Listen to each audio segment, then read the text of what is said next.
In the news this week, the government drops controversial wording from its online safety bill.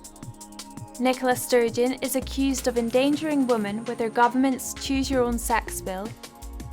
And MPs have stood up for the unborn in a debate on making abortion a human right.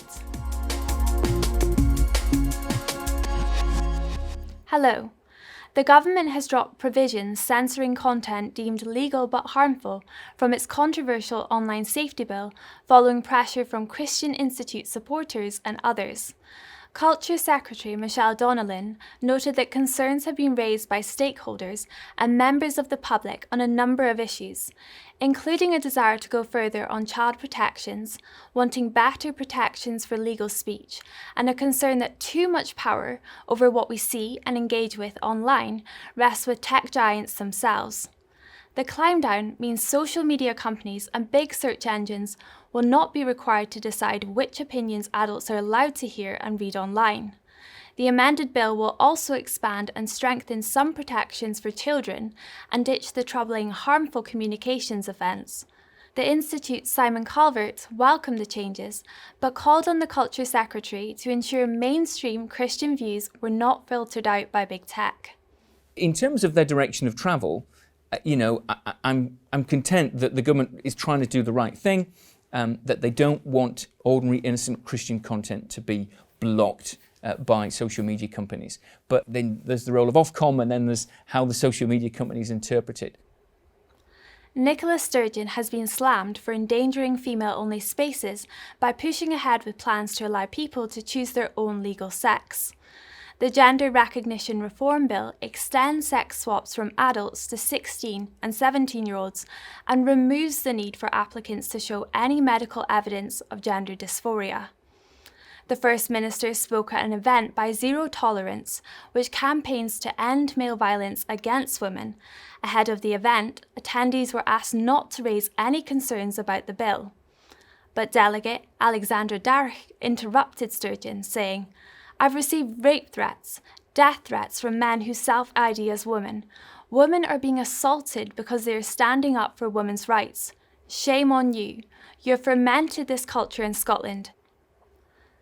According to the 2021 census, only 10,000 people identify as humanists in England and Wales, a 34% fall from 2011.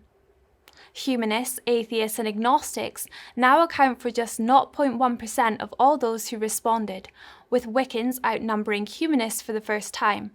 Although just over a third of census respondents claim to have no religion, a survey by the think tank Theos revealed that 8 in 10 nones believe in the supernatural and 2 in 10 nones believe in the possibility of an afterlife.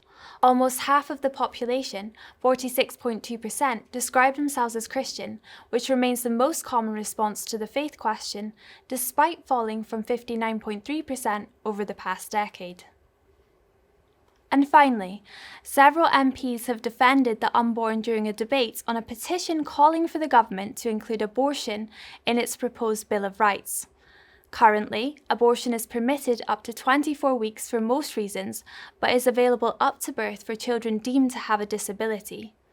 The majority of MPs who spoke in the debate raised concerns, including former Leader of the House of Commons Jacob Rees-Mogg, who said the petition is about destroying life rather than protecting it.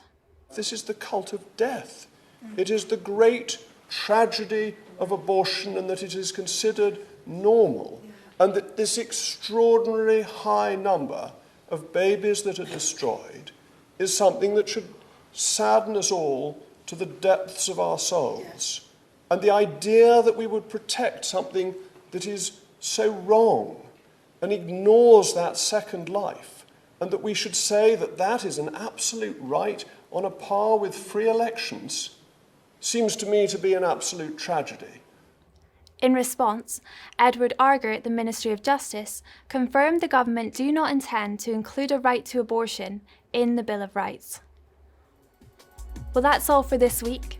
For regular updates and information on all of our stories, plus much more, visit our website at christian.org.uk.